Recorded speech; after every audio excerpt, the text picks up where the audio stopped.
Hello everyone, welcome to ChemUp Academy.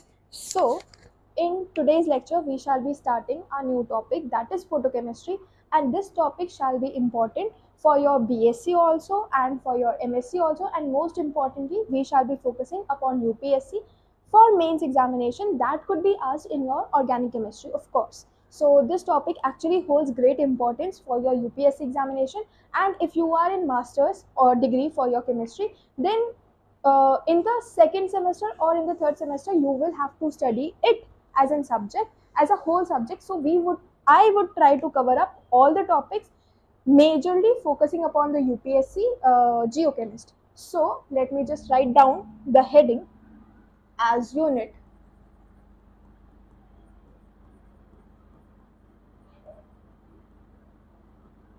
Unit is your photochemistry, and this is your lecture 1.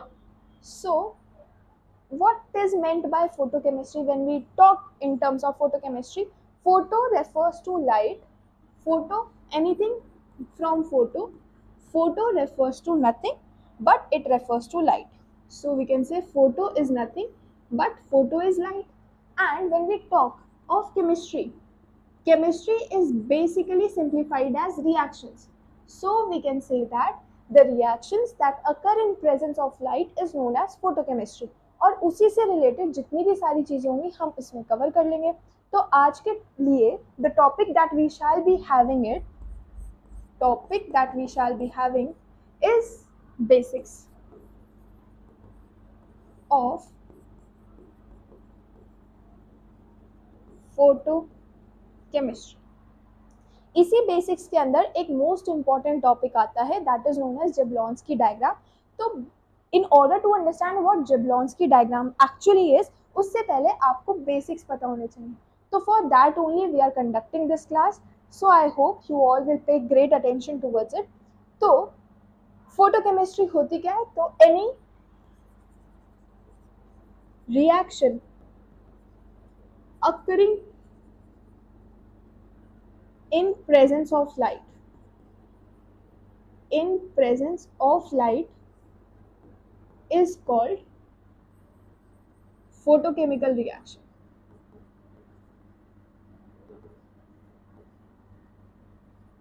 अब क्योंकि photochemical reaction के बारे में पढ़ लिया, ये सिर्फ आपके लिए हो सकते हैं थोड़े से फीचर्स.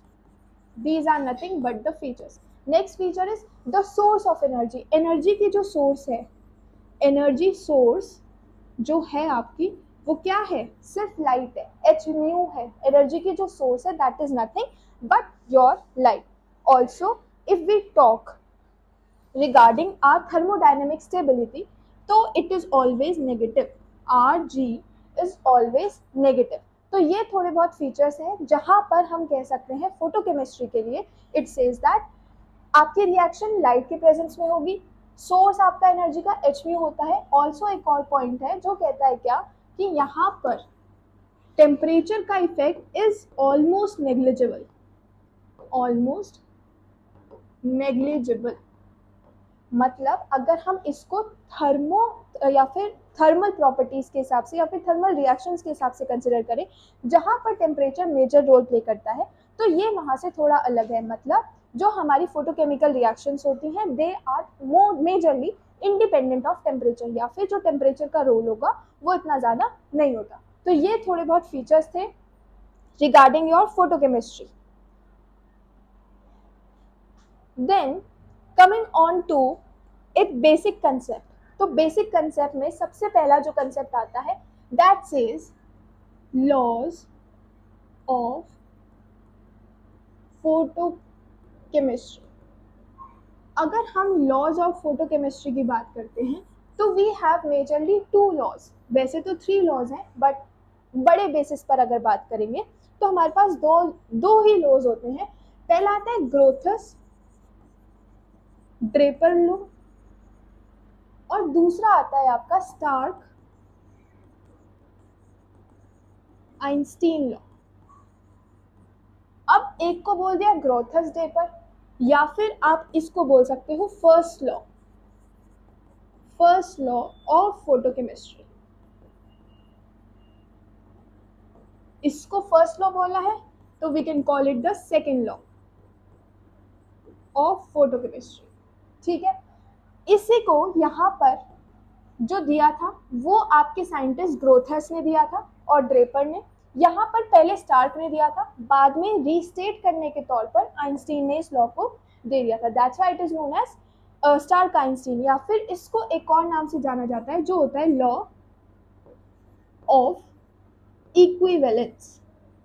लॉ ऑफ इक्विवेलेंस की मदद से हमारे पास एक न्यू टर्म इंट्रोड्यूस होती है जिसको हम कहते हैं क्या, क्वांटम यील्ड, जिसको हम रिप्रेजेंट कर सकते हैं 5 से। अभी के लिए सिर्फ चीज़ें जाननी है क्या, 2 लॉज होते हैं, होते तो 3 है बट दो ही पढ़ेंगे, जिसमें पहला है आपका Grotthuss Draper and the second one is Stark Einstein. इनको किस किस नाम से हम जान सकते हैं, दैट आई हैव रिटन।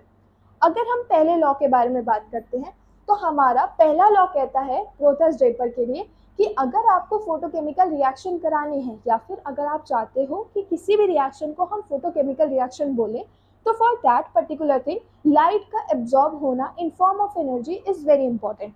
मतलब इफ एनी रिएक्शन, या फिर आप कह सकते हो क्या, फॉर एनी photochemical reaction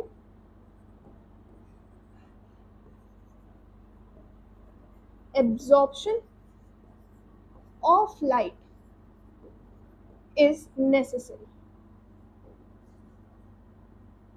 मतलब अगर कोई भी फोटोकेमिकल रिएक्शन करानी है तो उसके लिए लाइट का एब्जॉर्ब होना ज़रूरी है। वेराज स्टार्क आइंस्टीन, या फिर हम कह लें अपना लॉ ऑफ इक्विवेलेंस के बारे में जो बात चल रही थी, अगर हम उसके बारे में बात करते हैं तो ये लॉ कहता है हमारा कि अगर आपने फोटोकेमिकल रिएक्शन कराने के लिए लाइट एब्जॉर्ब करी है तो लाइट किस फॉर्म में प्रेजेंट होती है, light is always present in form of photons.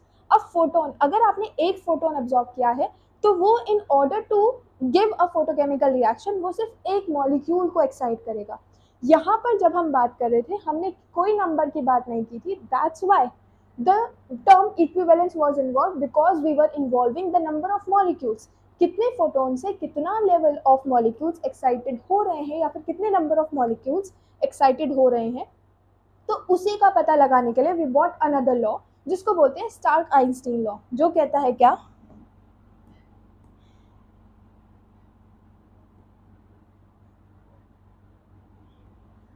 Stark Einstein law कहता है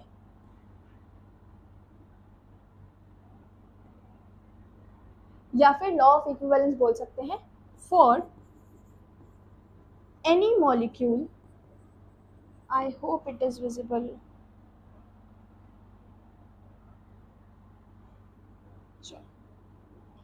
हाँ, तो स्टार्क लॉ कहता है क्या, स्टार्क और आइंस्टीन के बाद रीस्टेटेड जो लॉ था, it says that the energy of one photon will excite only one molecule। तो अगर आप लार्ज अमाउंट की एनर्जी यूज करना चाहते हो तो आप क्या यूज कर सकते हो, formula energy is equals to H mu.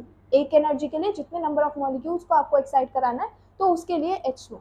ये जो नेसेसरी फैक्टर्स, द फैक्टर्स और the statements that I have written, ये आपको किसी भी और बुक में मिल सकते हैं, अनदर फॉर्म्स में मिल सकते हैं। तो these things can vary but the thing that I want to explain is the same. That means आपका ग्रोथर्स ड्रेपर कहता है क्या, फोटोकेमिकल रिएक्शन कराने के लिए आपको चाहिए कि आप लाइट की मदद लो। अगर आपने लाइट की मदद ली है तो एक मॉलिक्यूल एक्साइट होगा कब, जब आप वन फोटोन उसके ऊपर ऐड ऑन करोगे। तो ये आपके दोनों लॉज हो गए हैं और यही बनाते हैं बेसिक्स क्या, लॉज ऑफ फोटोकेमिस्ट्री के लिए। वेराज अगर हम आगे चलते हैं तो हमारे पास कुछ टर्म्स आती है, जैसे आपने पुराने पिछले क्लासेस के अंदर डायग्राम्स में पढ़ा होगा, ऐसे ऐसे ऐसे कुछ लेवल्स बनी रहती हैं। सो इन दीज लेवल्स अगर मैं ग्राउंड स्टेट ऑफ लेवल की बात करूं, this is my ground state. Ground state की representation I would be saying S naught. Why S naught, इसको मैं बोलूंगी सिंगलेट। अभी के लिए सिर्फ टर्म जान लो singlet. And naught represents my ground state, this is my ground state. यहाँ पर मैं बोल देती हूँ first excited state, here I can draw first excited state. अब मेरे पास कोई एनर्जी आती है, so I have this sort of energy H mu, energy electrons ने एब्जॉर्ब करी and they will be showing the next step जो मुझे देखने को मिलता है, that will be nothing but one this and one this, means this electron on absorbing energy will move in the higher excited level. This is my excited state. excited state को S1 बोल देते हैं। S किस लिए? Singlet के लिए। और 1 किस लिए? मेरा सिंगलेट पहली एक्साइटेड स्टेट पे है, तो इसको बोल देते हैं फर्स्ट एक्साइटेड स्टेट। वहीं अगर मैं बात करती हूँ अपने दूसरे रेफरेंस के लिए, यानी कि अगर मैंने पर्टिकुलर चीज के लिए यहाँ पर अपने मॉलिक्यूल्स बनाए हैं एंड इन दिस केस मेरा जो इलेक्ट्रॉन है, the electron that I poses is this and here it is this. यहाँ पर जो इलेक्ट्रॉन एनर्जी अब्सॉर्ब करके गया, यहाँ पर जो इलेक्ट्रॉन एनर्जी अब्सॉर्ब करके गया, that is not changing it's spin. अगर यहाँ पर डाउन था तो ऊपर भी डाउन में गया, वेयर एज अगर यहाँ पर एनर्जी तो उतनी दी, मतलब फोटोन सेम दिया, पर जो स्पिन थी वो चेंज हो गई, नीचे वाली डाउन वाली स्पिन में ऊपर वाली स्पिन आ गई, तो स्पिन का चेंज देखने को मिला। अगर आपको स्पिन का चेंज नहीं देखने को मिलता तो आप ऐसी स्टेट्स को बोलते हो सिंगलेट स्टेट, वेयर एज अगर आपको स्पिन में चेंज देखने को मिलता है तो ऐसी स्टेट्स को आप बोलते हो क्या? Triplet states. यहीं से टर्म आती है सिंगलेट और ट्रिपलेट। ऑल्सो इनको इनऑर्गेनिकली अगर हम डिटरमाइन करें या फिर इन दोनों को ही हम स्पेसिफाई करना चाहें कि हाँ बिल्कुल ठीक है, मतलब प्रूफ देना चाहें कि इनको सिंगलेट ही बोलेंगे, इसको ट्रिपलेट ही बोलेंगे, तो वो भी कैलकुलेट कर लेते हैं। कैसे? Let's calculate it. Here I have my molecule जो कि नॉर्मली बैठा हुआ था। अब यहाँ पर हम सिंगलेट स्टेट बनाएंगे। I am saying it S0 and S1, this is S0। यहाँ पर से एनर्जी आई एच म्यू के टर्म्स में। सिंगलेट कहता है मैं तो जिस पोजीशन में बैठा हूँ एक्साइटेड में भी उसी पोजीशन में जाऊंगा, वेराज माई ट्रिपलेट सेज दैट जिस पोजीशन में बैठा हूँ ट्रिपलेट बन के दूसरी पोजीशन में चला जाऊंगा, तो S0 से T1 आई विल से। ठीक है, अगर हम बात करते हैं मल्टीप्लिसिटी निकालने की, तो हमें पता है मल्टीप्लिसिटी, स्पिन मल्टीप्लिसिटी का फॉर्मूला वी ऑल नो, जो कहता है क्या? स्पिन मल्टीप्लिसिटी कहता है 2s + 1। s मतलब स्पिन हो गया, स्पिन प्लस, यहाँ पर देखो स्पिन देखो, plus half and minus half, zero spin. यहाँ देखेंगे plus half and this is your minus half, spin zero. तो इस फॉर्मुलेशन के अंदर रखेंगे तो we can calculate spin multiplicity for this term, जो कहता है 2 × 0 + 1 = 1, हेंस सिंगलेट।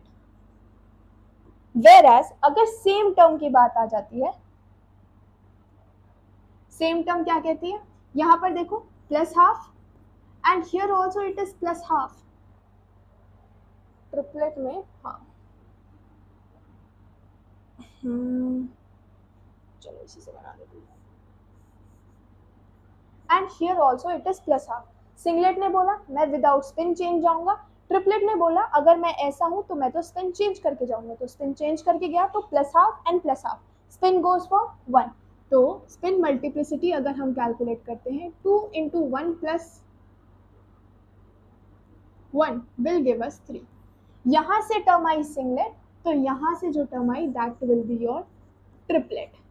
यहाँ से हम डिटरमाइन कर सकते हैं क्या? इसको T1 स्टेट बोल रहे हैं ट्रिपलेट एंड इसको सिंगलेट बोल रहे हैं। ठीक है, तो हेंस वी हैव क्लैरिफाइड कि हमारा ट्रिपलेट स्टेट्स है और हमारी सिंगलेट स्टेट्स है।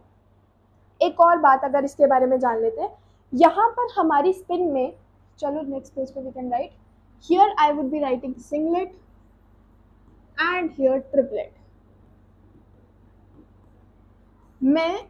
मैंने बोला सिंगलेट में no spin change, no spin change, और ट्रिपलेट में spin change, spin usually changes. अगर इनका टाइम लिखने की बात आती है तो एक बार लिख देते हैं, एनर्जी और स्टेबिलिटी का रिलेशन दिखा देंगे। तो इसके लिए सिंगलेट के लिए यूजुअली हाई एनर्जी इसको भी जस्टिफाई करेंगे, high energy less stable, and for this we have low energy, hence more stable. whereas अगर हम इनके हाफ लाइफ की बात करते हैं तो या फिर लाइफ टाइम की बात करते हैं तो for life time we have इसके लिए 10 टू द पावर -6 से 10 टू द पावर -9 सेकेंड्स, और इसकी लाइफ टाइम कहती है 10 टू द पावर -5 से 10 टू द पावर -3। जो कम ज़्यादा स्टेबल होगा उसकी लाइफ टाइम ज़्यादा, जो कम स्टेबल उसकी लाइफ टाइम कम। एक और चीज़ हम ले सकते हैं इनके डिफरेंस में,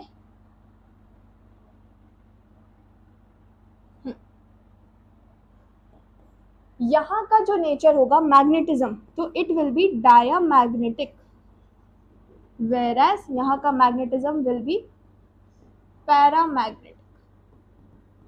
आप बोलोगे बाकी सब तो ठीक है, this is not changing any spin, here the change in spin is observed, life time ठीक है कैलकुलेट हो गई होगी, डायामैग्नेटिक है ठीक है समझ में आता है, यहाँ से वी कैन अंडरस्टैंड कि हाँ डायामैग्नेटिक है and here it is paramagnetic.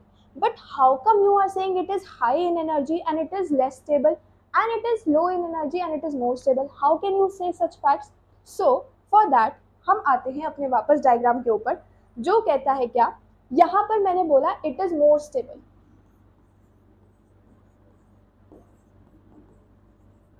and here I am saying that it is less stable.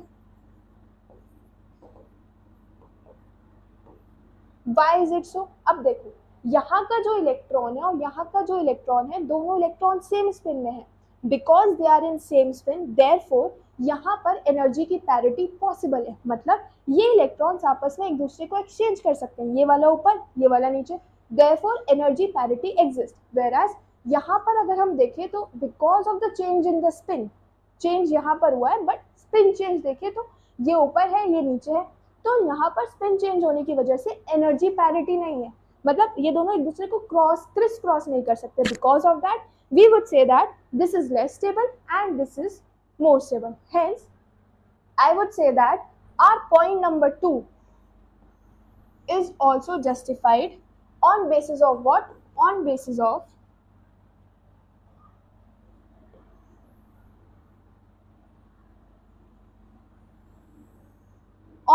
of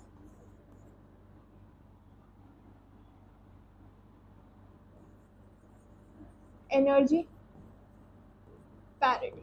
ठीक है, तो सेम एनर्जी शेयर करने की वजह से we can say that triplet and singlet both have different things. अगर हम बात करते हैं ट्रांजिशंस की, what type of transitions can occur, तो ट्रांजिशंस जो हो सकते हैं उसके लिए एक बहुत पॉपुलर डायग्राम है that shows types of transitions.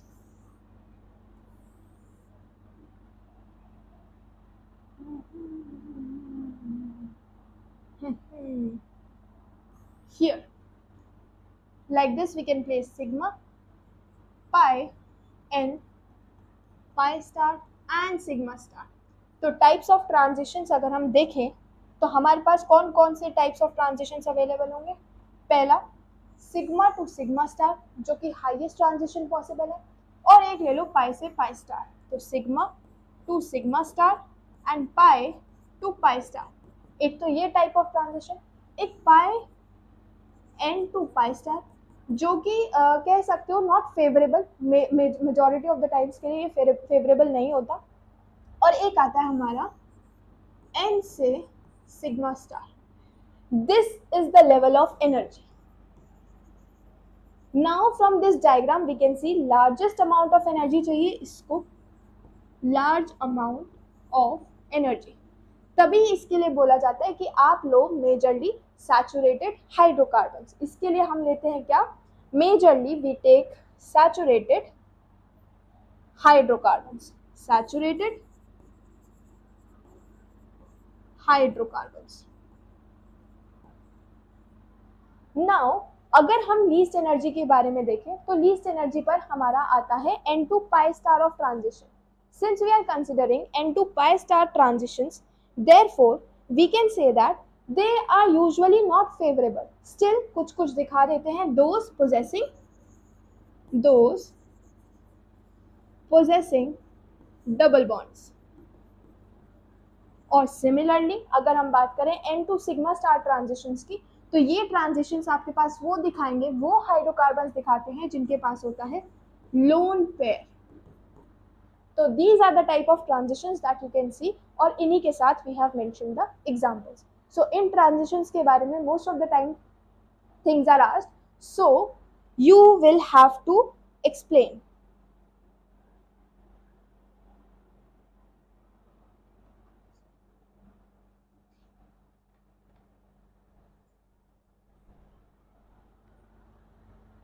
These are the type of transitions. Okay, this is shown by aldehydes and ketones. These are the examples and the type of transitions.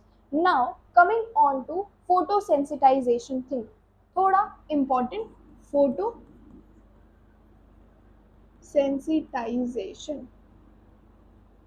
Photosensitisation in simple terms या फिर इन लेम terms कहता है कोई molecule आपका ground level पर है और वहीं दूसरा मॉलिक्यूल आपका एक्साइटेड है, तो एक्साइटेड वाला मॉलिक्यूल ग्राउंड लेवल मॉलिक्यूल के साथ जब टकराता है, मतलब the collision occurs, excited molecule ground level molecule के साथ जब टकराता है तो देयर इज कोलिजन. इस कोलिजन के बीच में एनर्जी हो जाती है exchange. Once the energy is exchange, जो ग्राउंड लेवल पर था वो पहुंच जाता है एक्साइटेड में और जो एक्साइटेड पर था वो आ जाता है नीचे. This is what photosensitization means. अब क्योंकि फोटोसेंसिटाइजेशन में एक ग्राउंड लेवल वाला और एक हाई लेवल वाला आपस में टकरा रहे थे, ड्यू टू विच एक होगा जो एनर्जी एक्सेप्ट कर रहा होगा तो उसको बोल सकते हैं एक्सेप्टर, एक होगा जो एनर्जी डोनेट कर रहा होगा तो उसको बोल सकते हैं एनर्जी डोनर. एनर्जी एक्सेप्टर और एनर्जी डोनर दोनों जब होंगे तभी चीजें आगे बढ़ सकती हैं. ऑल्सो जरूरी नहीं है जब हाई लेवल वाला, मतलब ट्रिपलेट स्टेट के अंदर जो बैठा है उसके पास एनर्जी है और वो उसके पास इतनी एनर्जी है कि वो नीचे आ सकता है, बट इतनी नहीं है कि कोलिजन के बाद वो ग्राउंड लेवल वाले को एनर्जी दे सके. तो इट इज नेसेसरी कि अगर मेरे ग्राउंड लेवल वाले को एक्साइट होने के लिए 60 किलो कैलोरी चाहिए तो मेरे हायर लेवल वाले के पास एटलीस्ट 65 हो, मतलब 5 किलो कैलोरी ज्यादा होनी चाहिए. अगर इसको ऊपर जाने के लिए 60 चाहिए तो मेरे ऊपर बैठने वाले के ऊपर, ताकि फोटोसेंसिटाइजेशन हो सके, तो उसके ऊपर कितनी होनी चाहिए, एटलीस्ट 5 तो ज्यादा हो. 5 से ज्यादा हो बहुत अच्छी बात है, बट एटलीस्ट 5 होनी चाहिए. तो दोनों का टकराव जब होगा, जब दोनों कोलाइड करेंगे, तब जाकर के the energy would get exchange और ऊपर वाला नीचे, नीचे वाला ऊपर हो जाएगा. So this is what photosensitization actually means. So this you can write in your own terms. I am not writing its definition. Okay, what we can take as an example, I would take 1,4 butadiene का example अगर हम ले लेते हैं, तो in this particular example, butadiene के example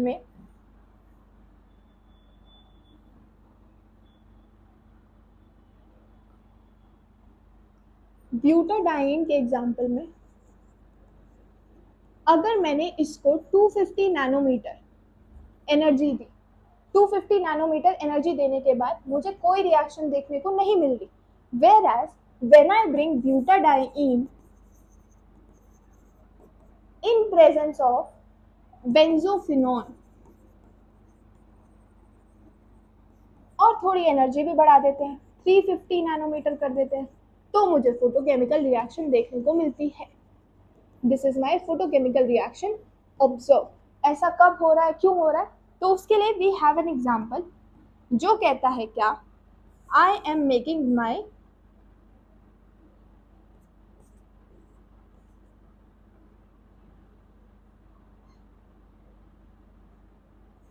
this is my butadiene. After making my butadiene, what I can do is I will make it react with benzophenone, and after making it react with benzophenone, ये होना चाहिए था मेरा ground state में और ये होना चाहिए था मेरा ट्रिपलेट स्टेट में. अब दोनों की एनर्जी को करना है एक्सचेंज, मतलब मेरा जो ब्यूटाडाइईन होगा उसकी जो एनर्जी आएगी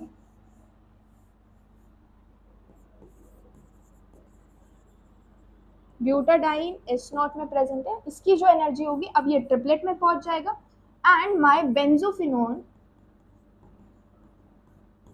पहुंच जाएगा हमारा सिंगलेट में। मतलब ये था acceptor and this is my donor. Excited molecule जब कोलाइड हुआ मेरे ग्राउंड लेवल मॉलिक्यूल के साथ, एनर्जी का एक्सचेंज हुआ, जो एक्साइटेड था वो ग्राउंड पर आ गया, जो ग्राउंड पर था वो एक्साइटेड में आ गया। ये पूरा मैकेनिज्म हम शो भी कर सकते हैं। How come we can show this mechanism? Like supposedly I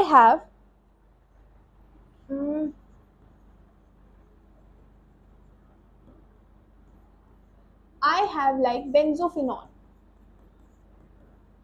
अब बेंजोफिनॉल शुरुआत से ही तो ट्रिपलेट स्टेट में नहीं हो सकता, तो है अभी ये एस नॉट स्टेट में। लाइट दिया, पहुंच जाएगा ये हायर स्टेट में, हायर स्टेट में भी सिंगलेट में पहुंचा, सिंगलेट से एस नॉट से सिंगलेट में पहुंच गया, सिंगलेट से ट्रिपलेट में पहुंचाने के लिए वी हैव ISC जो कहता है inter system crossing. This we will get to know when we will study about the Jablonski diagram. तो ये कहता है आपका PHCO PH ये पहुंच गया आपका ट्रिपलेट स्टेट में। अब यहाँ से यहाँ तक हमने ट्रिपलेट स्टेट में मॉलिक्यूल को पहुंचा दिया, मतलब हमने अपना डोनर मॉलिक्यूल जो था हमारा, हमने अपना डोनर मॉलिक्यूल कंडक्ट कर दिया।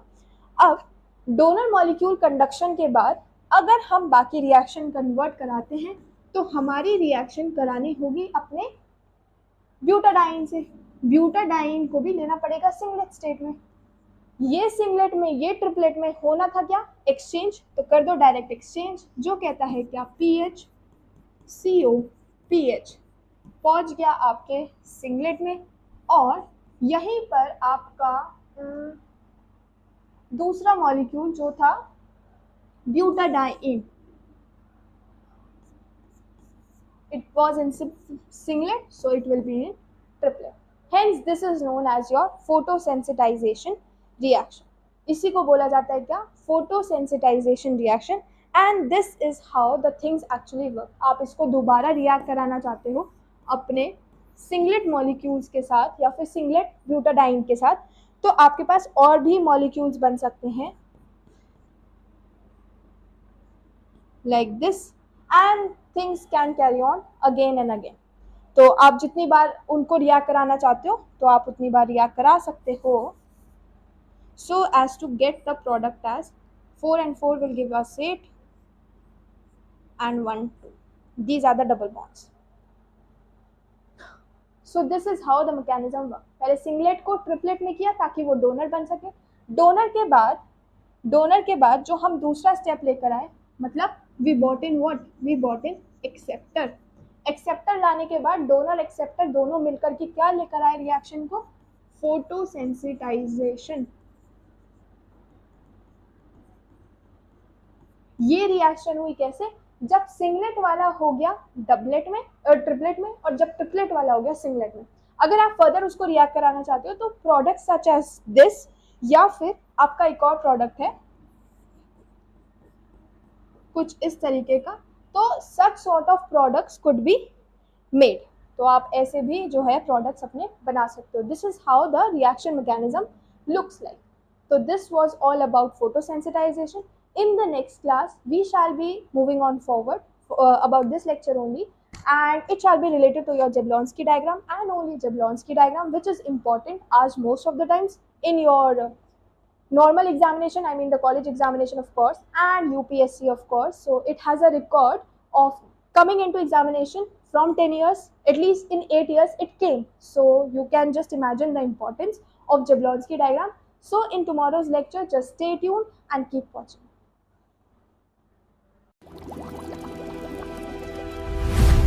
ChemUp Academy. Chemistry simplified.